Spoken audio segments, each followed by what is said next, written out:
তাকবীরে তাহরিমা, আল্লাহু আকবার। সেজদা রুকুর তাসবিহ, রুকুতে গিয়ে বলবো সুবহানা রাব্বিয়াল আযীম। রুকুর তাসবিহ, রুকুতে গিয়ে বলবো সুবহানা রাব্বিয়াল আযীম, সুবহানা রাব্বিয়াল আযীম।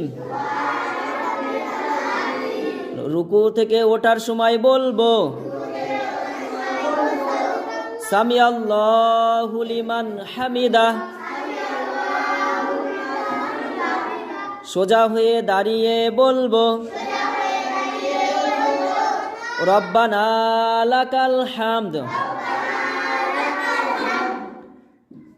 সেজদার তাসবিহ, সেজদায় গিয়ে বলবো সুবহানা রাব্বিয়াল আলা, সুবহানা রাব্বিয়াল আলা, সুবহানা রাব্বিয়াল আলা। সালাম, আসসালামু আলাইকুম ওয়া রাহমাতুল্লাহ, আসসালামু আলাইকুম ওয়া রাহমাতুল্লাহ।